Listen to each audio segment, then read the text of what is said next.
인사합시다. 할렐루야.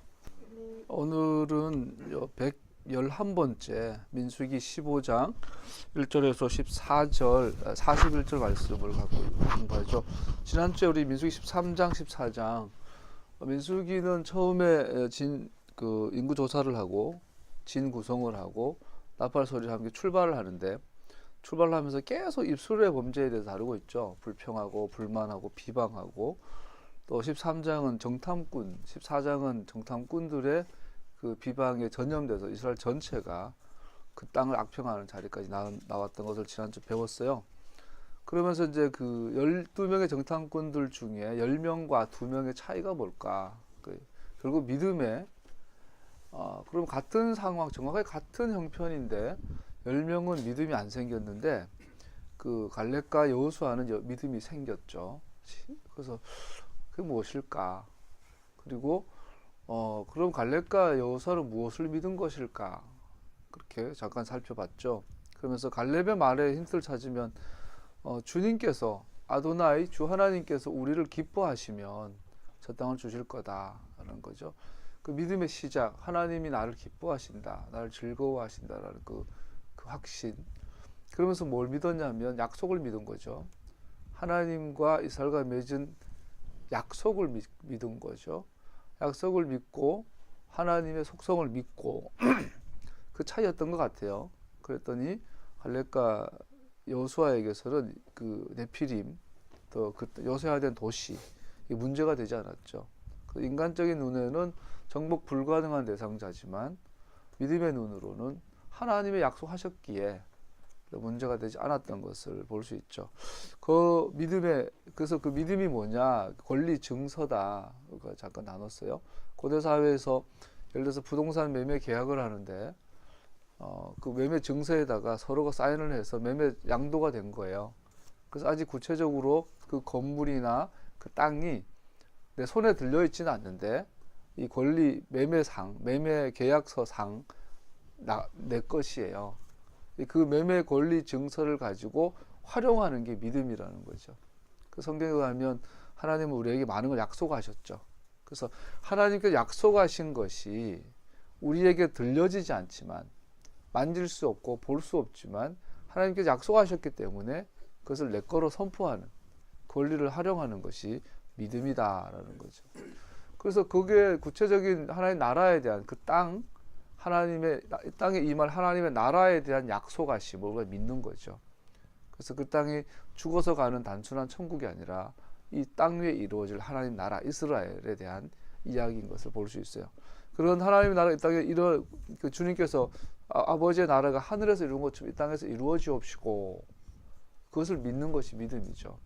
그래서 이러한 그 하나님 나라가 이 땅에 임할 것에 대한 사인으로 병을 치유하시죠. 병을 치유하셔서 완전하게 하고 온전한 사람이 되게 하시고, 원수를 패퇴시키시고 원수에게 보호하시고, 우리를 건강하게 하시고 우리를 부유하게 하시고, 또 그것보다 더 중요한 하나님 나라 백성다운 삶을 살게 하시는 거죠. 공의와 정의와 사랑이 흘러가는 이 회복이 된 사회를 우리 삶에 구축하게 하시는 것을 잠깐 살펴봤어요.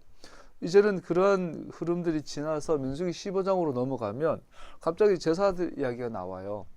제사, 번제, 소제, 곡식제사, 또 민카제사, 하목제사 잠깐 나오고, 또 오늘 본문에 보면 두 번째로 외국인들에 대한 얘기가 나와요. 외국인들. 결국은 믿음 없음 때문에 불평불만했어요. 이 불평불만의 구체적인 대상은 땅이었어요. 하나님 나라였어. 하나님 나라에 대한 불신과 불만, 거기에 대해서 하나님께서 누가 그 땅을 차지할 거냐, 믿음의 사람. 그게 이제 지금 14장까지의 내용이면 15장 넘어오면서 제사가 갑자기 나오고, 그 제사의 대상이 누구냐, 이스라엘의 원주민들, 아브라함의 혈통적 후예들인 이스라엘의 원태생들 뿐 아니라 함께 거주하고 있는 게르들, 이방인들, 외국인들도 동일한 법, 동일한 규칙이, 명령이 적용된다라고 하는 두 번째 단락에 나오죠. 의도한 구성인 걸 볼 수 있어요. 그래서 그 땅에 누가 들어가? 믿음의 사람. 뭘 믿어? 제사가 보여주고 있는 그 사실, 성경에 나오는 모든 제사는 예수님에 대한 그림자잖아요. 예수님께서 하나님이 죄인의 죄를 대가 지불을 통하여, 다른 방법이 아니라 그냥 뭐 우리 키다리 아저씨처럼 하나님 오셔가지고 야 너 그 대학 등록금 필요해? 쏙 주고, 이게 아니고 대가 지불을 통한, 자기의 생명을 내어놓는 대가 지불을 통한 구속, 속죄를 이루고 하심으로 말미암아 그 땅을 믿음의 사람에게 주실 것이라는 그것을 보여주는 이 성경적인 이 행위가 제사 행위죠. 그것을 보여주는 사인이. 그래서 제사에 대해서 얘기 나오고, 그 제사를 드려야 될 대상이 누구냐? 유대인뿐 혈통의 유대인뿐 아니라 외국인, 즉 이스라엘에 접붙여진 사람들은 누구나 동일한 법이 적용된다라는 것이 우리 중간에 나오죠. 세 번째 오늘 본문에 나온 내용은, 그러면서 할랄빵. 뜬금없이 우리 그 할랄빵 있잖아요. 이게 뭐 지금같이 이게 6개 꼬아가지고 만들고, 이거 성경 없는 내용들이에요. 그런데 이런 전통들, 귀한 전통들 유대인들이 만들어서 우리에게 보여주고 있는데, 문제는 이 할랄빵을 드리는데, 이 할랄빵을 드릴 때마다 조금씩 떼어져서 하는 게 마치라고 헌납제, 그러니까 올려드린 제사로 드리라는 거예요. 근데 이것을 제단에 드리라는 말은 없어요. 기본적으로 제사의 컨셉에서 할랄빵을 드리는 것은 제단에 드리라 할 수도, 드리는 것이라고 이해할 수도 있지만, 오늘 본문 자체는 전혀 설명하지 않고 있죠. 그 말은, 이 할랄빵은 오늘로 말하면 주식. 여러분과 내가 평소에 삶 가운데서 먹는 음식이 있잖아요. 할랄빵이 상징하는 것은 우리의 일상생활. 그래서 그 땅에 대한 믿음과 그 땅 우리에게 주시는 믿음의 대상자인 예수님을 상징하는 제사, 그리고 이 모든 것들에 대해서 그 제사의 대상자가 되는 이 모든 사람들은 세상 사람들은 제사라든지 뭐 이런 큰 특별한 종교적 행위뿐 아니라 그 사람의 모든 일과 일상생활에서도 하나님께 제사를 요구하시는 거죠. 우리 어릴 때 보면은, 여러분들 안 그러나요? 저 어릴 때 우리 돌아가신 우리 어머님이 밥할 때마다 이렇게 한없이 따로 성미라고 따로 했잖아요. 쉽게 말해 이해하면. 그래서 그럴 때부터 보고 컸다 보니까 아무 생각 없이 똑같이, 난 엄마 일찍 돌아가시고 이제 아버지랑 둘이 중학교 때 살 때 내가 밥할 때가 많았어요. 중학교 때부터. 그럼 쌀을 씻어가지고 하기 전에 쌀독에다가 이 조그마한 종자기로 쌀을 푸잖아요. 푸기 전에 많이 안 해. 한 숟가락 큰 걸로 하나 정도 해서는 성미 주머니에 따로 덜었어요. 그걸 이제 주일날 교회 바치면 이제 교회에서 그 성미를 모아가지고 목사님한테 드렸죠. 그래서 우리는 그런 의미로 보면 되겠죠. 우리가 주님은 보이지 않는 손님이시오, 식탁에 함께하는 손님이시오. 그러니까 이런 생각이죠. 식탁의 주인 되신 하나님. 우리 일상생활 속에 이 제사가 연결이 되어지고, 그 제사는 구속을 향한 하나님의 그 땅을 향한 부르심이고, 구별된 걸 볼 수 있어요. 여담이지만 그 성도들이 순수하게, 지금 제가 평신 돌 때 몰랐는데 이제 목회자가 되고 나서 우리 시골에 목사님 힘들었었겠다. 성미를 드리잖아요. 성미 다 섞여 있잖아. 그냥 요즘처럼 마트 가서 20kg 백미 그냥 도정한 지 하루밖에 안 되고 먹을 맛있는 밥을 드시는데, 시골교회 목사님들은 어떤 분은 묵은 쌀 포고 어떤 분은 조 포고 이렇게 섞어 주는단 말이야. 돌도 들어가 있고. 그 지금 생각하니까 우리 시골교회 그 목사님 식사하실 때 힘드셨겠다. 그때는 그냥 순수하게 그랬구나 이런 여담이에요. 하여튼 할랄빵에서 그런 의도가 있는 걸 볼 수 있어요. 그리고 네 번째는 개인이나 전체가 짓는 죄 중에 고사할죄, 그러니까 의도한 죄와 의도하지 않은 죄에 대한 이야기가 나오고, 또 다섯 번째는 한 개인이 중요한 범죄로 말마 분리되는 것. 그 안식일 날 샤밧에 나무하는 자, 그 이야기가 잠깐 나오죠. 아주 그 이야기가 뜬금없이 나와요. 근데 굉장히 중요한 의미를 갖고 있음을 살펴볼 것이고, 여섯 번째로는 찌찌뜨, 남자들 옷술 사방에 찌찌뜨를, 옷술을 달아라, 장식술을 달아라. 거기에 장식술에다가는 태글렛이라는 파란 색줄을 꼬아서 달아라, 이렇게 나오죠. 한번 조금씩 살펴보죠. 간략하게. 첫 번째 나온 1절에서 10절, 15장 1절에서 10절까지는 여러 희생제사들에게서 나와요. 희생제사들은 다른 곳에서 자세하게 나와 있는데도 불구하고 민수기 15장에서는 간략하게 전체로 태워드리는 올라 번제제사, 그리고 슐라민 하목제사, 또 곡식제물 민카, 그리고 헌주 부어드리는 제물인 관제라고 하는 네색이라는 헌주 제사, 그리고 그 이 모든 제사들은 이샤 화제 불로 태워드리는 제사다라고 오늘 나와 있죠. 금방 말씀드린 것처럼 민수기에서 갑자기 왜 제사들을 이렇게 이야기하고 있을까? 네데르 맹세 서원에 대한 제사, 이런 의미가 있을 것 같아요. 이러한 제물들은 언약 백성들의 삶에 광범위한 영향을 미치기 때문에 여기 함께 기록되어 있다고 봅니다.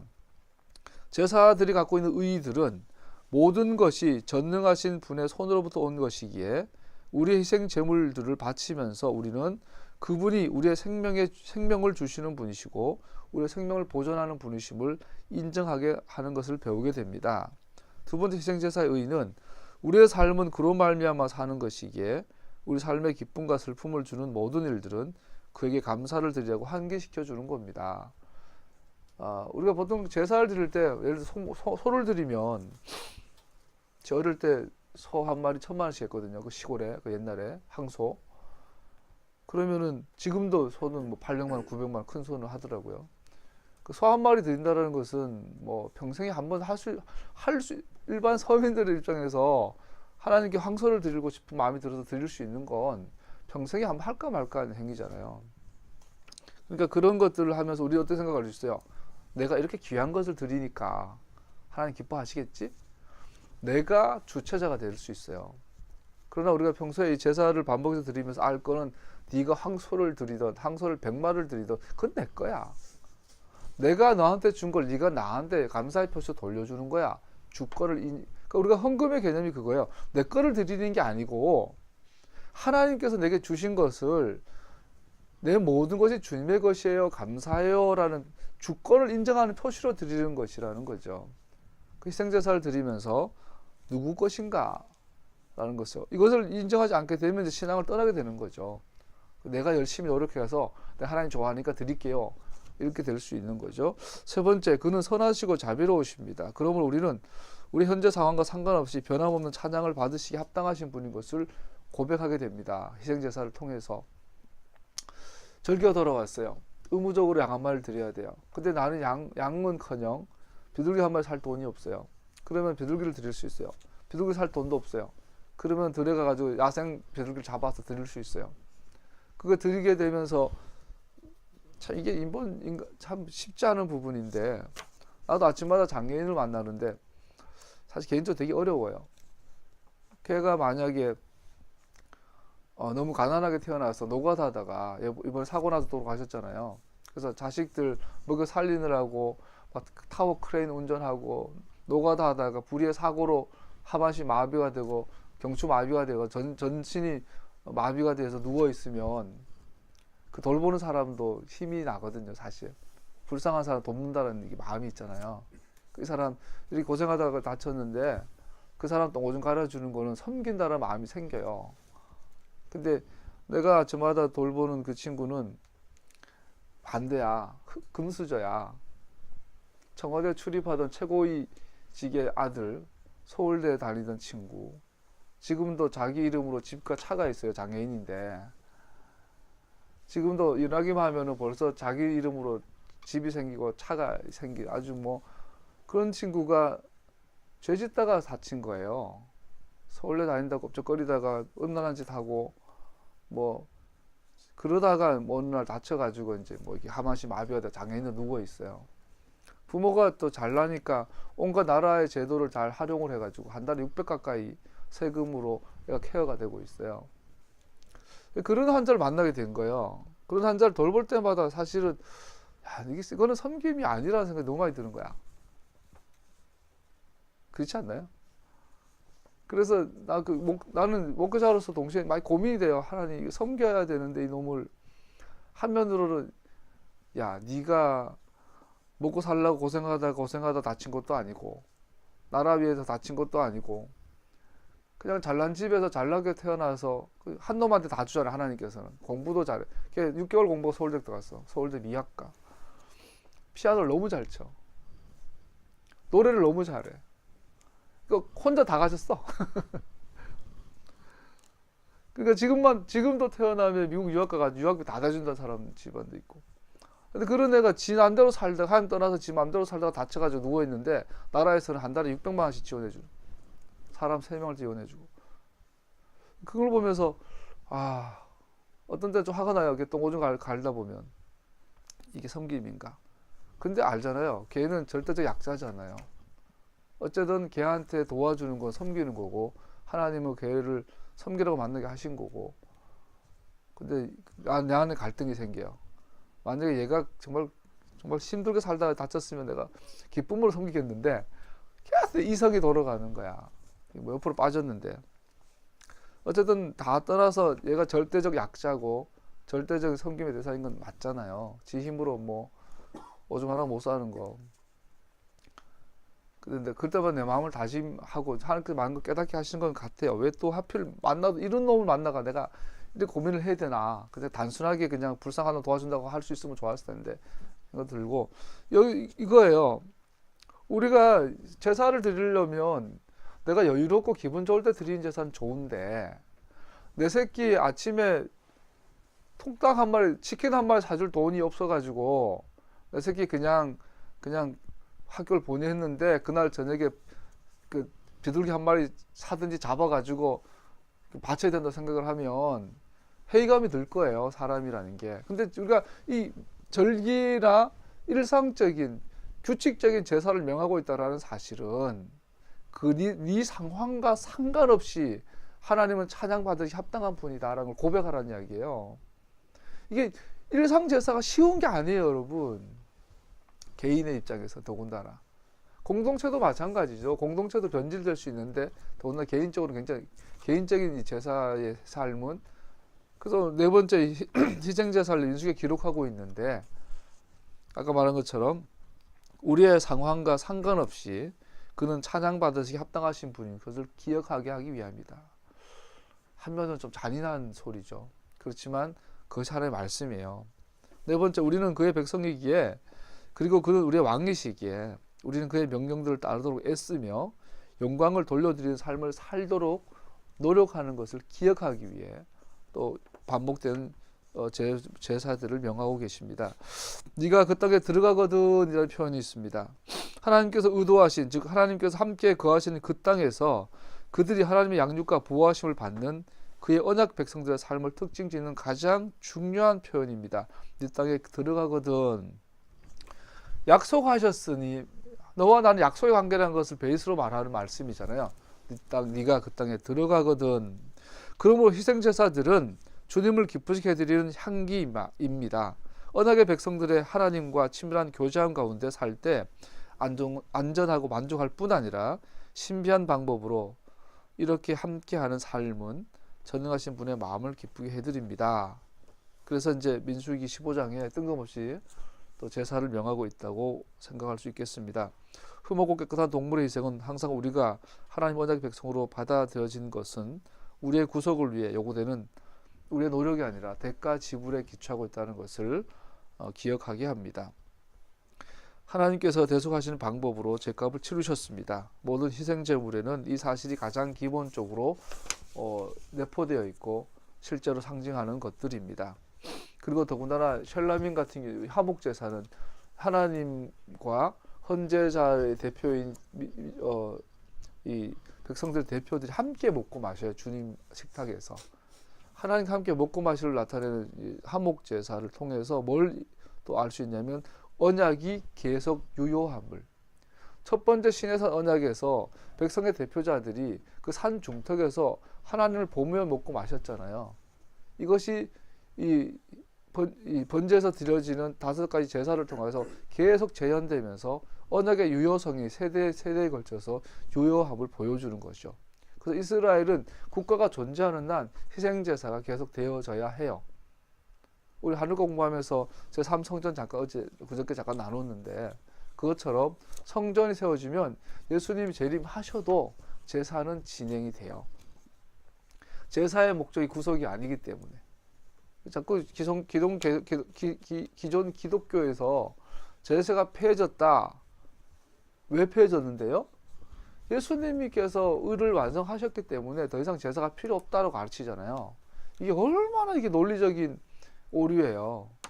만약에 예수님이 십자가 달려 희생하심으로 말미암아 더 이상 피해 제사가 필요 없다고 말한다면 그 말은 예수님 오시기 전에는 희생 제사, 동물 제사가 우리를 의롭게 한다는 이야기잖아요. 그러나 토라는 분명히 말하죠. 동물 제사는, 모세는 분명히 말해요.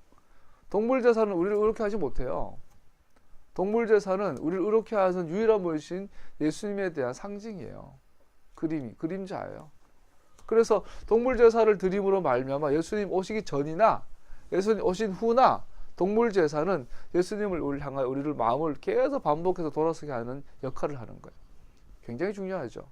그러니까 천연왕국이 와도 제사는 여전히 유효하죠. 할렐루야. 이것을 우리가 받아들여야 돼요. 이스라엘이 열리려면. 세 번째로 헌주, 부어드린 제사가 있어요. 이게 포도주를 데워드리고, 이것은 기쁨에 대한 표현으로 이해할 수 있어요. 하나님을 반역하려는 본성을 지닌 인간은 기쁨과 행복은 자신의 노력이나 능력에서 온다고 생각합니다. 사실 진정한 영원한 기쁨은 전능하신 분과의 교제에서입니다. 우리가 이제 전제제사, 관제제사, 헌주, 이게 포도를 부어드리는 민카, 곡식 제사는 항상 번제물과 같이 가잖아요. 같이 이제 태워드리는데 그 위에 더불어서 포도주를 부어드리는 제사가 있어요. 이거는 하나님께 기쁨과 행복은 주님께서 온다. 나는 주님께서 날 기뻐하십니다는 표현들이죠. 내가 주님을 기뻐합니다. 근데 타락한 본성에서 오는 우리 깊은 내면 속에 있는 게 뭐냐면, 내가 열심히 고3이 되면 꿋꿋이 공부를 해요. 서울대 상경대를 가요. 아니면 서울대 법대를 가요. 그래서 검사가 되고 검찰총장이 되고 나중에 대통령 후보가 되고 나중에는 막 이렇게 성공했다고 생각을 해보세요. 그래서 하나님께 이제 나갈 때 지금 내가 누리는 이 행복과 기쁨은 내가 죽으라고 젊었을 때 고생해서 얻은 거예요 라고 할 수 있다고요. 그런데 우리가 이 희생제사를 반복해서 드리면서 거기에 대해서 계속 도전받는 거예요. 아니야. 이 땅에는 샬롬이 없어. 이 땅에는 기쁨이 없어. 모든 기쁨은 내가 주는 거야. 네 노력으로 얻는 기쁨은 진정한 기쁨이 아니야 라는 것을 기억하게 만드신 것이죠. 진정한 행복은 공동체적이든 개인적이든 창조주와의 언약의 관계에서만 발견됩니다. 아멘. 그저께 과학 요즘 어느 뉴스에 과학 전문 패널이 와서 해주는데 사랑에 대해서 사랑. 그 양반은 과학자들은 사랑을 도파민의 분비로 이해를 해요. 도파민. 그래서 남자와 여자가 서로 뿅 가서 확 가슴에 막 불이 붙어서 막 걔 생각만 하고 그 여자를 보고 싶으면 1시간, 이 추운 겨울에 오토바이 타고 1시간 달려가는 게 춥지가 않고 막 그런 힘이 생기잖아요. 그게 이게 도파민이라는 호르몬 작용 때문에 그렇대요. 근데 문제는 이 도파민이 한시적이라는 거예요. 금세 사라진다는 거죠. 그것도 한 사람한테만 나온대요. 그래서 어떤 사람에게 도파민이 분비가 되면 쉽게 말하면 이게 쏜 거야, 이거 화살 맞은 거야. 그러면 그 사람이 생각나고 보고 싶고 그 사람의 단점이 안 보이고 그 호르몬이 분비가 되면 그렇게 된대요. 그러다가 한 달 살아보면 지겹거든. 그 도파민이 사라진대. 그런데 다른 사람을 보면 또 뿅가 삘이 오는 거야. 그러면 또 도파민이 막 생긴대요. 그래서 그 사람 웃으면서 과학적으로 사랑은 도파민 분비일 뿐입니다. 그러고 물론 그 안에 또 이해할 수 없는 어떤 작용은 있다고는 해요. 뭔 말 하다가 행복, 기쁨, 여기서 말하는 샬롬은 그런 단순한 그런 것들 이상이 뭔가 이겠죠. 하나님이 주시는 영원한 평안. 자, 두 번째 우리 본문에 나오는, 자세히 못 넘어갑니다. 두 번째 부분에는 외국에 대한 이야기가 나와요. 아까 나눈 것처럼 11절에서 16절. 그러면서 이런 질문을 할 수 있어요. 누가 어떻게 계약의 이론이 될 수 있는가? 본문의 두 번째 부분은 계약 이론에 누가 될 수 있는가에 대한 질문에 대한 대답입니다. 계약의 이론들에게는 어떤 차별도 없는데 희생제사에 대한 명령들이 동등하게 모든 태생들, 에즈락, 그러니까 이스라엘의 혈통적 태생들에게 적용됩니다. 개약 백성들의 통일성을 강조하기 위해 특별히 외국인 게르, 이스라엘에 함께 체류하고 있는 이스라엘에게 접붙여진 사람들도 언급하고 있습니다. 만일 같은 법이 게르에게도 적용된다면 분명히 원태생, 원주민들과도 차별이 없습니다. 분명히 이스라엘 태생이 아니지만 이스라엘에게 붙여진 사람들이 있습니다. 네가 하는 것과 똑같이 그들도 해야만 한다. 아브라함 혈통적 후에 너희들에게 명한 것과 똑같이 너희들과 함께 사는 외국인들도 그렇게 제사 지내야 한다라고 명하고 있는 거죠. 랍비들은 이걸 이해를 못했어요. 어떤 사람은 이것은 오직 희생제물에 대해서만 오늘 본문에 분명히 그렇게 명하고 있으니까 어떤 랍비들이 이렇게 이해를 해요. 야, 이방인들이 어떻게 이스라엘과 함께 살 수 있어? 그냥 저놈들은 오늘 성경의 본문처럼 이 희생 제사에 대해서만 그렇게 하는 거고 이방인 출신 이스라엘에 거하는 사람들은 토라를 지킬 필요는 없어라고 옛날에 오늘 가르치고 있어요. 그러나 오늘 본문은 분명하게 모든 명령들은 모든 계약의 이론들의 특권이며 책임이라고 가르치고 있습니다. 15절, 16절은 이것을 분명히 보여주고 있습니다. 같이 읽어보죠. 15, 16절 시작. 너에게는 너희에게나 너희 가운데 살고 있는 외국인에게나 같은 율례가 적용된다. 이것은 오고 오는 세대에 언제나 지켜야 할 율례이다. 외국인들도 주 앞에서는 너희와 같을 것이다. 같은 법과 같은 규례가 너희에게와 너희 가운데 살고 있는 외국인들에게 함께 적용될 것이다. 예, 너희들처럼 너희들과 똑같이 주님 앞에서 외국인들도 같다라고 선포하고 있어요. 자, 여기서 중요한 게 주님 앞에서 코람데오, 주님 앞에서란 말이에요. 성경에서 주님 앞에서란 말은 제사장적 용어예요. 희생제사는 주님 앞에서 드려지며 주님 앞에서는 제사장의 역할을 정리하기 위한 특정적인 문구입니다. 그들은 근데 이것을 이방인들이 적용하고 있어요. 이방인들도 제사장들처럼 주님 앞에서 섬겨야 한다. 그래서 섬긴다는 말은 아보다하다, 아바드하다. 제사장이 성막에서 제사적 행위로 하나님을 섬기는 것을 아바드라 그러죠. 그런 것을 아보다 한다 그러죠. 섬긴다는 표현이에요. 이것을 누구에게 명하고 있냐면 이방인들에게 명하고 있어요. 이제 이것은 희생제물 엄격한 규정들보다 더 고려되어집니다. 제의적 정결에 즉 이 말은 뭐죠? 이방인들, 이스라엘 백성들이 함께 거하는 외국인들도 제사를 드려야 하는데 주님 앞에서 드려라. 즉 제사장 제 수준의 순결만큼으로 순결하게 드려라. 자, 그러면 양 한 마리를 드리려면 어떤 양을 드려야 돼요? 흠없고 점없는 양을 드려야 돼요. 흠없고 점없는 양을 드리려면 이 양을 드리는 헌제자는 흠없고 점없는 삶을 살아야만 돼요. 흠없고 점없는 삶, 즉 토라의 삶이죠. 흠없고 점없는 삶을 살아가는 사람만이 이 흠없고 점없는 삶의 양을 준비할 수 있고 드릴 수 있어요. 아까 말한 것처럼 희생 제사의 법에만 거주 외국인들 게르들이 적용이 된다면 말이 안 되는 거죠. 왜냐하면 희생 제사를 제사장의 수준으로 드리려고 하면 그들은 제사장의 수준의 성결된 삶을 살아야만 하는 것이에요. 그러니까 제사장 규례만 적용이 되고 다른 토라의 법은 안 지켜도 되는 것이 아니라 이스라엘 백성들과 함께 거하는 외국인들도 이스라엘 백성들과 똑같이 더 나아가 제사장들만큼 구별된 삶을 즉 토라의 모든 법을 지켜야 한다라는 거죠. 할렐루야. 다시 말합니다. 교회 다니는 모든 사람들은 토라를 지켜야만 하는 것이에요. 성경에서 말하는 그 정함과 부정의 기준은 예배거든요. 제사에 참여할 수 있는 상태를 정한 상태라 그러고 제사에 참여할 수 없는 것을 부정하다 그래요. 그래서 모든 그리스도인들은 정해져야 하는데 정함의 기준은 토라예요. 토라만이 정하고 못 정하고를 결정하죠. 예를 들어서 코셔 기준에 돼지고기 먹지 말라는 게 있어요. 돼지고기 맛있죠. 돼지고기를 하도 안 먹다 보니까 가끔씩 얼마 전에 어떤 선배 목사님이 스팸을 주셔서 스팸 갖고 오다가 내버릴 순 없잖아. 하나 꺼 먹었더니 그 냄새가 그 돼지 특유의 냄새가 있어요. 그래서 이제 안 먹다 보니까 돼지 냄새가 싫어지더라고. 근데 돼지고기 자체가 맛없는 건 아니잖아요. 우리 삼겹살의 그 추억을 갖고 있잖아. 그래서 안 먹지만. 근데 무슨 말이냐면, 근데 문제는요, 지금 성막이 없어요. 성전이 없으니까 희생제사 안 드리니까 대적이 먹어도 기도할 수 있어요. 개인 기도는 할 수 있어요. 그런데 앞으로 예수님 오셔가 삼성전 세워지고 그 성전의 지성소로 예수님 임하시면 우리 대적이 먹으면 거기 못 가요. 명심해야 돼요. 토라의 규정이 진리예요. 지금 교회 다니는 사람들 다 못 가. 예수님 보러 못 가. 이해가요?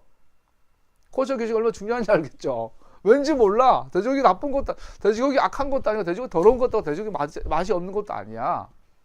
돼지를 이쁘게 새가 얼마나 이쁜데, 새끼 돼지 봤어요? 시골에서 새끼 돼지 꽉깨 끓은 거 보면 진짜 귀엽거든? 좀 크면 징그러워지지만. 근데, 그냥 하나님 일방적인 명령이 몰라. 그냥 기준이야, 기준.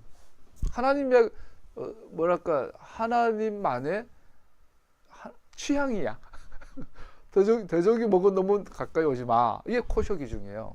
그래서 이 이스라엘 백성들에게 모든 정함과 부정함의 기준은 성막 제사에 참여할 수 있는가, 하나님 앞에 나아갈 수 있는가 없는가의 문제예요. 근데 이 조건은 누구에게? 유대인들이나 이방인들이나 한 토라 한 법이에요. 그 토라가 폐졌다라는 것은 얼마나 악한 이야기예요. 다른 말로 말하면 목사님이 강단에 가서 토라 폐졌어요 이런 말은 여러분들은 하나님 앞에 나갈 필요 없어요 이 말이에요.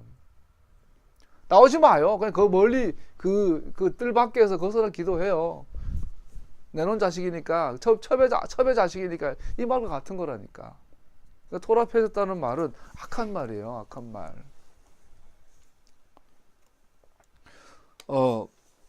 자신의 주님 앞에서 사는 삶의 포괄적 설명입니다. 자신을 언약의 백성에 기속한 외국인은 계약의 가장 중요한 요소인 희생제물을 바치는 것에 참여하고자 한다면 계약의 모든 명령들을 지켜야 그들과 함께 머물러 살 수 있습니다. 나아가 희생제물은 또한 주님 앞에서 마음과 중심까지 다루게 됩니다. 우상 숭배의 삶을 살면서 하나님께 제사 드린 삶은 불가능하기 때문입니다. 세 번째 17절에서 21절까지는 할랄빵이 나오죠. 작고 둥근 빵으로 미시나에서 규정된 이 할랄빵은 주인 되시는 분께 당신의 자비하심으로 계약의 당사자들의 삶을 보존한다는 것을 나타내는 빵입니다. 너는 그 땅에서 빵을 먹을 때 되면 너는 예물을 주님께 들어올려야 한다. 직역을 하면.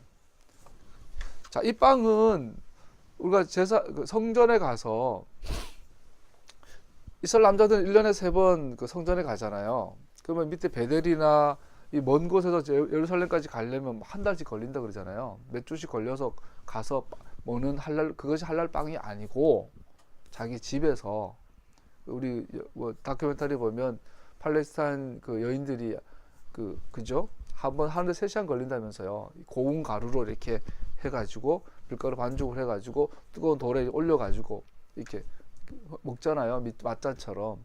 근데 할랄빵은 좀 특이하죠. 좀 부풀리기도 하고. 그래서 이 할랄빵이 갖는 상징은 우리의 의식주예요. 의식주. 우리의 삶의 소소한 삶의 모든 영역을 말하죠. 성막에 제사 드릴 양이나 소를 드리려면 특별한 시간들이잖아요. 성막에 간다는 것 자체가. 그런데 이 할랄빵은 성막에 가는 그 구별된 특별한 시간들이 아닌 우리의 일상적인 일과들 속에서 뭘 하라고요? 제사 드려라. 그때마다 이 빵을 하나님께 올리라는 거예요. 그런 그 전통에서 좀 떼가지고 이렇게 뭐 따로 드리기도 하고 뭐 그게 이제 동양에도 그런 게 있어요, 그죠? 밥하다 보면 옛날에 우리나라도 있어요. 우리나라도 그 예수 안 믿는 귀신 믿는 사람들도 밥하다 보면 밥 조금 땅에 뿌린다고 땅신한테 준다고 귀신 이거 먹고 떨어져. 귀신들 부정타니까 밥알 몇 개 던지면서 먹고 떨어져. 오지 마. 곧불 오지 마. 뭐 이렇게 하잖아요, 옛날처럼. 뭐 그런 건 아니지만 이 빵을 드리면서 이것은 하나님의 것이에요. 하나님께서 내 삶을 보존하세요. 거기서 주님께서 말씀하는 거죠. 무엇을 먹을까, 무엇을 마실까 고민하지 마. 네가 빵을 먹는 것 자체는 하나님이 주신 거. 하나님께서 네가 먹고 마시는 것은 하나님이 책임지셔. 그러면 우리가 사과빵을 뜯어서 먹을 때마다 뭘 기억하냐면 내가 열심히 일하고 돈 벌는 것은 먹고 살기 위해서 하는 게 아니라는 거죠. 열심히 공부하고 좋은 직장 구하고 좋은 기술 배워서 열심히 우리는 경제 활동을 해야 돼요. 하지 말라는 게 아니에요. 그 일하지 않고 먹으려고 하는 사람들은 목 주지 마라, 내쫓아라.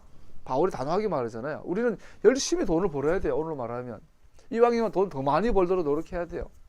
우리는 왕성한 경제적 자유를 위해서 우리는 열심히 경제 활동을 해야 돼요. 그런데 이 할랄빵이 주는 교훈은 뭐예요? 근데 그거 내가 주는 거야. 네가 먹고 사는 것은 내가 책임진다. 내가 너의 아버지다. 그런데 네가 지금 돈 먹고 네가 빵을 이것은 네가 돈을 버는 행위, 경제 활동하는 행위, 직업 활동, 이 모든 것들은 사명을 위한 것이라는 거죠. 하나님 나라와 하나님의 의를 위한 것이라는 거죠. 할렐루야. 이게 열려야 돼요. 제가 아까도 그 어떤 뉴스를 들었는데, 우리 대통령 어쩌다 아까 말했 이명박 우리 장로님께서, 장로님의 여동생 전도사님이 오빠가 찾아와서, 야, 내가 지금 뇌물을 먹었는데 그 뇌물로 내 새끼 전세 아파트 얻어줬는데 특검이 조사 중이다. 어떡하냐? 알리바이가 없다. 그러니까 그런데 네가 전도사니까 네 교회 헌금했다고 해라. 그러면은 뭐 2억이고 3억이고 그냥 아무 혐의 없이 끝나버리잖아요. 헌금했다는데 누가 뭐랄 거야. 그러니까 그 여동생 전도사님이 온갖 관정을 다니는 그 전도사님이 오빠 이러면 안 되는데 그러고 해준 거야. 그러고 나더니 찔려. 그러니까 이상은 또 집사님의 부인 모 권사님과 이명박 장로님의 여동생 이모 전도사님과 또 김윤옥 우리 여사님 권사님도 오셨는지 모르겠지만 이 자양동에 모여가지고 지들끼리 이틀 동안 금식 회개 기도하고 모여가지고 회개 기도했대요. 이 말이야 방구야. 검찰에 조사받고 감옥 가야지. 그게 회개지. 특검은 샤바샤바 해가 특검은 와가지고 문제 없어요? 예, 괜찮습니다. 특검하고 샤바샤바 해가지고 입만 열면 거짓말.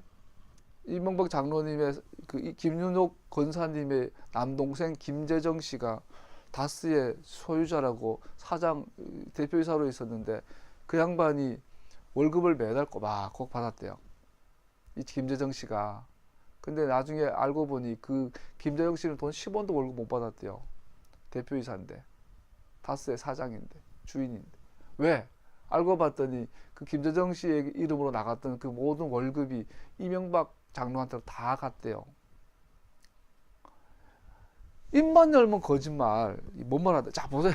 하나님의 나라가 우리가 할랄빵 이야기하고 뭐 하다 보니 그랬구나. 그죠? 우리가 왜 돈을 벌어요? 왜 먹어요? 왜 입어요? 그래서 내가 열심히 일해서 돈을 버는 것이 목적이 뭐냐라는 거죠. 지금 내가 먹고 누리고 마시고 입고 이 모든 것들은 하나님이 주신 겁니다. 즉 내가 열심히 공부하고 대학 나오고 좋은 직장 가서 연봉 1억이고 대통령이 돼가지고 뭐 해먹는 이 모든 것들이 목적이 있다라는 거죠. 하나님 나라가 이 땅에 임하도록 하기 위한 도구예요. 우리의 직장은, 우리의 경제활동은. 학생이 공부하는 이유는 딱 하나예요. 하나님 나라가 이 땅에 임하도록 하기 위해서 영어 단어 외우고 수학 문제 푸는 거예요. 그렇게 살았다면 어떻게 대통령이 돼가지고 다스 내 거 아닌데요? 그럴 수 있냐고요. 그건 하나님의 말씀을 기만하는 거죠. 여러분도 마찬가지예요. 우리가 아까 말씀드린 것처럼 고생해요. 이 추운데 벌벌 떨면서 가서 일하고 월급 200-300 받아요. 그리고 11조다 먼 돈이다 하나님 헌금을 해요. 너무나 고생하고 바치는 헌금이다 보니까 우리는 그 생각하죠. 아휴 고생했는데 내 걸 드립니다. 근데 하나님 보시기 그건 악한 거라는 거죠. 아니야. 내 거를 그거에 카네이션 어릴 때 그러지 않아요? 요즘 은퇴 넣기만 해도 지들이 번 돈이 있어. 엄마 아빠 할머니한테 가만히 버는 돈이 있단 말이야. 그러면 5월 8일날 카네이션 달 때 물어보자라는 거예요. 애들이 우리 애너기가 1학년 때 엄마 가슴에 카네이션을 사서 이제 3,000짜리 사서 달려드린다 생각을 해봐요. 그 돈 누가 준 거야? 엄마가 준 거잖아. 아빠한테 용돈 받아가지고 어버이날 카네이션 10,000원 용돈 받아가지고 카네이션 2,000짜리 사드리면 엄마가 울어. 고맙다고. 이거란 말이 이거 우리가 한 게 드린 제사들은. 그럼 우리가 해야 될 일은 뭐냐면 나의 삶의 영역 안에 최소한 개인적 영역 안에 또 나아가서 공동체적 영역 안에 하나님의 나라가 임하도록 그의 나라 의를 위하여 구하는 도구로 사용하는 것이 직장이고 우리 경제활동이 돼야 하는 것이죠. 거창한 것이 아닌데 이것이 왜 그리 어려운지요. 어렵게 느껴지고 그런 사람이 되기를 소원합니다. 레위기에 나온 그 다음에 네 번째 나온 22절부터 31절까지는 고의적이지 않은 죄와 고의적인 죄에 대해서 나옵니다. 소위 레위기에 의하면 부지중에 짓는 죄와 실수로 짓는 죄가 있어요. 여기 더 넘어가고 레위기에서 이미 배웠던 부지중에 짓는 죄는 도둑질 같은, 예를 들면 도둑질 하는 것처럼 고의의 형태를 지는 것임을 분명히 포함합니다. 여러분, 도둑질은 실수로 짓진 않잖아요. 실수로 남의 돈을 훔치진 않잖아요. 그러니까 모든 도둑질은 고의로 짓는 죄예요. 여기서 말하는 민수기에 말한 이 죄는 이 샤각이라는 단어는 샤각이라는 단어에서 오는데 이 의미는 실수하다 혹은 길을 잃다 타락하다로 말합니다. 이거 의도하지 않는 죄겠죠. 죄는 죄인데 실수로 지은 죄가 있어요. 그럼에도 불구하고 이것은 이 샤각이라는 단어 안에는 용납할 수 없는 행동이라는 뜻도 있다고 그래요. 그런데 더 나아가서 일부러 짓는 죄가 있어요. 죄인 줄 아는데 짓는 죄가 있어요. 이 죄를 성경의 의미, 히브리적 의미로는 이래요. 도전하다, 저항하다, 반항하다, 무시하다라는 의미를 갖고 있어요. 히브리어로 베야드 라마, 직역을 하면 높은 손이란 뜻이에요. 처음의 경우 죄는 실수, 잘못된 설명, 행동들이지만 일부러 짓는 두 번째의 경우는 공개적인 반역을 하는 것이 그 특징이 됩니다. 높은 손을 가지고는 어떤 후회나 양심의 가책, 해환이 없음을 의미하며 그 죄로부터 돌아서거나 멈추려고 하는 의지가 없는 범죄를 지속적으로 행하는 것을 말합니다. 좀 이따가 나오는 그 대표적인 예가 샤밧에 나무를 하는 사람으로 나옵니다. 그러므로 자신의 죄를 깨닫고 그것으로부터 돌이켜 하나님과 죄를 지은 사람과의 관계를 회복하고자 하고자 하는 개인이나 단체와 죄인 것을 알면서도 지속적으로 짓는 개인과 단체는 서로 대비되어 나오고 있습니다. 전자는 화해의 길이 있으나 후자는 용서의 길이 없습니다. 하나님을 향해 무감각해진 반역은 카랏이라는 계약 성서에서 제하여져 버린 징계를 받게 됩니다. 희생제사를 통한 회복의 법과 다른 한면으로 카랏의 법이 원래의 히브리인들이나 외국인들에게 동등하게 적용된다고 본문은 말하고 있습니다. 29, 30절 실수의 죄를 지은 사람에게는 그가 본토 출신 이스라엘 자손이든 그들 가운데 살고 있는 외국인이든 같은 법이 적용됩니다. 30절 같이 읽어보죠. 시작. 그러나 본토 사람이든 외국인이든 일부러 죄를 지은 사람은 주를 모독한 것이므로 그런 사람은 그의 백성 가운데서 쫓아내야 한다. 예, 본토 사람이든 외국인이든 똑같은 이 법이 죄에 대한 기준이 적용이 된다는 거죠. 높은 손으로라는 도전, 반항, 무시라는 이 말은 하나님의 명령에 지속적으로 불충원종한다는 사실을 말해줍니다. 31절 볼까요? 시작. 나주의 말을 경멸하고 그의 명령을 어겼으므로 그런 사람은 반드시 쫓아내야 한다. 자기의 죄는 자기가 짊어져야 한다. 주님의 말씀을 멸시하면서 경멸하면서 이 말은 하나님 면전에 직접 주먹을 쥐고 들어 올린다라는 의미입니다. 히브리어 단어 멸시는 바짜라는 단어로 약탈하다, 훔치다, 무단 사용하다라는 뜻을 갖고 있습니다. 여기서 굉장히 중요한 의미가 있어요. 어떤 사람이 하나님의 말씀을 멸시한다라는 것은 하나님의 말씀을 기꺼이 복종하고자 하는 의미에서가 아니라 자신의 욕심과 행위로 내가 하나님의 말씀을 정복할 수 있다는 것으로 보면서 하나님의 말씀을 약탈하는 것으로 이해할 수 있습니다. 즉 하나님의 말씀의 진정한 의미를 빼앗아 버리는 것입니다. 무슨 말이냐면요, 내가 어떤 행위를 하는데 이것을 정당하고 합리화시키기 위해서 하나님의 말씀을 끄집어가지고 적용하는 것을 말해요. 이것을 하나님의 말씀을 약탈하다, 경멸하다라는 의미로 표현하는 거죠. 하나님의 말씀을 내 멋대로 해석하고 내 멋대로 적용해버리는, 즉 성경을 잘못 해석하는 것을 하나님을 경멸히 여긴다. 하나님의 말씀을 훔친다. 약탈하다. 하나님의 말씀에 반역하다라는 의미예요. 그래서 예수님께서 누누이 강조하지만 창녀도 용서하시고 살인자도 용서하시고 사기꾼도 용서하시지만 성경을 잘못 해석한 자들은 용서하지 않아요. 그것은 하나님의 것을 훔쳤기 때문이에요. 목사들로서 이 설교자들이 갖는 가장 흔하고 무서운 그 유혹이 그거예요. 설교를 하면서요, 자기 생각과 자기 입장을 말씀을 가지고 이렇게 이 그 대통령 탄핵 직전에 새누리당 때 그놈이나 자한당이나 하여튼 새누리당 때 당대표였던 이정현 안수 집사님이 제가 섬겼던 교회의 안수 집사님인데 나는 그 개인적으로 전혀 모르는 분이지만 그분이 그러죠. 탄핵이 되면 내 손에 장을 지진다 그러고 금식을 했어요. 단식을 했어요. 그분 앞에 성경책이 펴져 있었어요. 성경책을 들고 기자회견을 했어요. 그게 뭐예요? 자기 입장을 변호하고 합리화시키기 위해서 성경을 갖고 오는 거야. SK 최태원 회장 어떤지 모르죠. 그 양반도 성경 들고 출소하더라고요. 감옥 나올 때. 우리 나영이를 그렇게 겁박했던 그 이름 뭐지? 나영이 조두순이도 내가 퇴소할 걸 준비한다면 열심히 운동하면서 성경 매일 읽더라고요. 너무나 많은 경우 우리는 성경을 훔쳐요. 하나님의 것을 약탈을 해요. 그거는 절대로 용서받지 못하죠.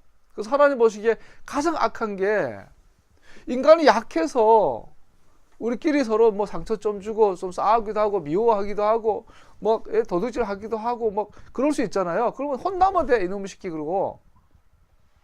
그런데 하나님의 것을 뻔뻔하게 훔치는 놈들이 있어요. 그래서 예수님께서 유일하게 저주한 그 그룹이 성경을 해석하는 그룹이었어요. 서기관과 랍비와 바리새인들이었어요. 오늘날 여러분과 나도 그게 있지 않아요? 뻔뻔하게 성경 읽으면서 자기한테 적용하는 거예요. 성경이 나를 읽어야 되는데 내가 성경을 읽어. 특히 목회자들은 더 많이 범하죠. 이것이 가장 엄중한 죄예요. 그래서 이것은 성경에서 말하는 레위기에서 말하는 여러 가지 고살죄, 그러니까 고의로 짓는 죄 중에 가장 상급의 죄예요. 주의 말씀을 경멸히 여기는 죄. 이것이 뭐죠? 고의로 짓는 고살죄의 가장 무서운 죄. 고살죄, 고의로 사람을 죽이는 죄 같은 무서운 죄가 돼요. 하나님의 말씀의 진정한 의미를 빼앗아 버리고 자기의 계획대로, 제멋대로 자기를 지지하는 것을 왜곡시켜 버리는 죄입니다. 이것을 전능하시는 분을 모독하는 신성모독이라고 우리는 부릅니다. 높은 손으로 짓는 죄의 전후 사정을 우리 알아야 합니다. 하나님께서 자비롭게 허락하시는 용서를 받는 유일한 길은 하나님의 말씀에 굴복하는 겁니다. 전능하신 분을 대적하여 계속 높은 손을 드는 모든 사람들은 결국 그의 날카로운 심판을 받게 될 것입니다. 삼성동 박근혜 대통령 자택 앞에서 어떤 아줌마가 울면서 기도하더라고. 주여 삼창하면서 마마를 지켜드리지 못하여 죄송하옵니다. 내가 할 수 있는 것이 아무것도 없사옵나이다. 와, 조선시대로 돌아갔더라가지고. 근데 많은 분들이 그 벽에다가 막 통성기도 주님께서 이 땅을 지켜주시고 보호하시고 하나님의 말씀을 약탈하는 거예요. 그거 예수님의 이름으로 선언할 수 있어요. 그 하나님의 말씀을 약탈하는 거예요. 그래서 사도들도 이러한 자들은 추방하라 되어 있어요. 그래서 사도들도 한두 사람의 증인, 교회 전체의 증인을 했다가 설득하다 안 되면 그런 사람은 교회에서 내보내라. 이것은 카랏. 이스라엘에서 제하여 버리리라. 무서운 법. 다섯 번째, 이제 두 개만 하면 아침입니다. 다섯 번째는 높은 손을 가진 사람들의 예가 나옵니다. 32절, 36절에 보면 샤밧에 이제 그 나무 하는 사람들이 나와요. 우리 보통 뭐 샤밧에 나무 하니까 불 피우려고 하는 거다. 밥해 먹으려고 하는 거다. 샤밧에 하는데 그것은 본문 나오지 않아요. 상상할 수 있지만 본문 자체를 통해서 우리가 분명히 알 수 있는 것은 앞의 내용에 고의를 짓는 죄가 나오고 하나님의 말씀을 경멸히 여기는 죄가 나오면서 연달아 나온 이 구조상 연결선상에서 봐야 돼요. 그러면 이 본문 전체에서 샤밧에 이 나무를 하는 사람을 통해서 하나님 경고하고 있는 것이 무엇일까요? 이 사람은 어떤 이유에서든 하나님을 향해 반역하고자 결심했습니다. 하나님의 말씀이 진실이 아니라고 생각했던지 아니면 하나님의 말씀을 복종할 필요가 없는 것이라고 결심했던지. 오늘 본문을 보면 재밌는 게요, 분명히 샤밧을 어겼는데 이 모세도 있고 아론도 있고 여수아도 있고 갈렙도 있고 있는데 그에게 어떻게 해야 한다는 명확한 설명이 없었기 때문에 그들은 그를 그냥 가두어두고 지켜보고 있었어요. 근데 알다시피 이미 얘는 죽여야 되는 거 알잖아요. 이미 레위기에 의하면은 샤밧을 어기고 이런 자들 죽여라 돼 있단 말이에요. 그런데 왜 이 버벅거렸을까? 아마 너무 당당했기 때문에, 어쩌면 죄 지은 놈이 너무 당당한 거야. 그래서 이 사람은 우리가 본문을 정황을 통해서 유추할 수 있는 명확한 것은 이거예요. 하나님을 향하여 반역하고자 결심한 자. 샤밧인 걸 뻔히 아는데, 다 보는데 너무나 당당하게, 너무나 당연한 듯이, 너무나 자연스럽게 나무를 줍고 있어요. 불을 피우기 위해서, 어쩌면 밥해 먹기 위해서. 이것은 하나님의 샤밧 규정, 하나님의 토라를 정면으로 부정하는 행위가 되죠. 명백히 어떤 의미에서든 간에 그는 샤밧 규정을 어겼습니다. 그렇게 함으로 그는 전능하신 분을 대적하여 반역하는 것을 스스로 증명해 보이고 있습니다. 더구나 이 이야기는 범죄 현장에서 잡힌 후 그가 어떤 반응을 하였는지 본문은 침묵합니다. 후회와 회개에 대한 암시는 전혀 없습니다. 공동체 내의 쓴뿌리 반역이 자라는 그 자리가 다른 사람들에게 그의 반역을 따르도록 유혹하는 자세를, 그 태도를 취하고 있습니다. 그러면서 그를 어떻게 그는 반드시, 그러면 때 하나님께서 모세에게 먼저 찾아와요. 그러면서 이렇게 말씀하시죠. 그 사람은 반드시 죽여야 한다. 온 회중은 진 밖에서 그를 돌로 쳐야 한다. 그는 돌로 쳐서 죽임당하죠. 하나님의 말씀의 반역행에 대한 마지막을 보여주고 있어요. 자, 마지막으로 37절에서 41절 가면 찌찌뜨에 대한 규정이 나와요. 우리가 그의 찌찌뜨는 남자들의 겉옷 위에 달아야 하죠. 술을 달아야 해요. 다 알다시피 혈루병 여인이 예수님의 겉옷을 만졌다, 예수님의 찌찌뜨를 만졌다라고 하죠. 그리고 찌찌뜨의 술, 신명기 22장 12절에 좀 더 자세하게 이제 나와 있는데, 이 찌찌뜨의 술을 게들림이라는 단어를 쓰는데, 이 게들림은 가돌이라는 단어에서 왔어요. 의외로 찌찌뜨는 저 옆방에 있는데 이 정도 길어요. 30몇 cm 되는데, 이거 4개를 달면 금방 눈에 띄어요. 누가 봐도 저놈은 토라의 사람이야. 누구 봐도 저놈은 토라의 삶을 살아야 될 사람이야. 그러니까 본인 스스로가 얽매이는 거죠. 스스로 감사함으로 나는 하나님 말씀대로 살아야지. 다른 사람 자타가 알 수 있는 사인이 되죠. 그런데 이 찌찌뜨의 술을 게들림, 장식 술을 게들림이라는 단어를 사용하는데, 이 게들림이 가돌, 위대하다, 크다, 강하다 뜻의 가돌이라는 단어에서 왔다고 그래요. 그래서 보면 누가복음 보면 이 혈루병 여인이 예수님의 찌찌뜨를 만졌는데 그에게서 능력이 나와 돼 있어요. 가돌이 나오는 거죠. 능력이 나와 치유받죠.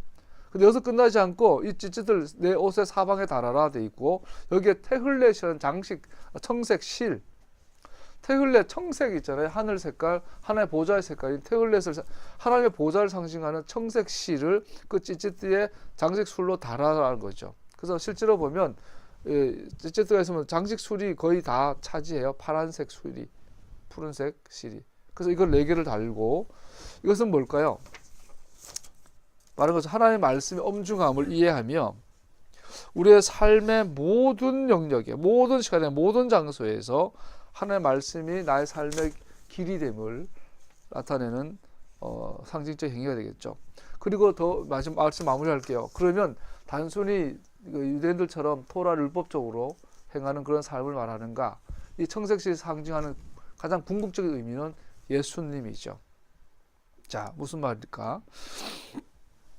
이 테흘렛은 성막과 성전에서 제사장의 의복에 사용되던 청색실입니다.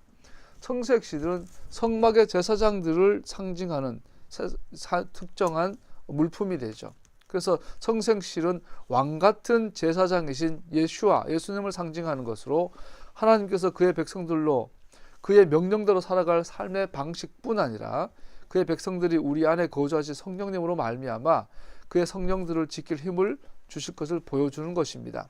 찌찌들은 예수님께서 하실 일에 대한 근원적인 상징물입니다.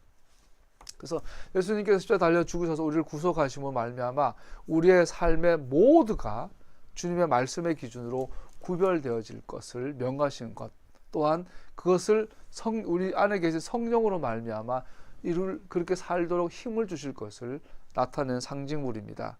여기서 우리는 또다시 토라의 목적이신 로마서 10장 4절에 보면 그러므로 그리스도는 율법의 끝마침이 되셔서 모든 믿는 사람이 의가 되어 주셨습니다. 로마서에 의하면 그리스도, 예수님은 토라의 목적이라고 되어 있습니다. 토라의 목적이신 예수님을 본문은 가리키고 있는 것입니다. 하나님의 모든 명령들의 목표는 그가 그의 백성들 가운데 거하시고자 하시는 것이며, 그래서 그의 선택하신 보물들로 창조하신 그 백성들과 친밀한 교제를 하는 것임을 기억하게 하기 위한 것입니다. 할렐루야.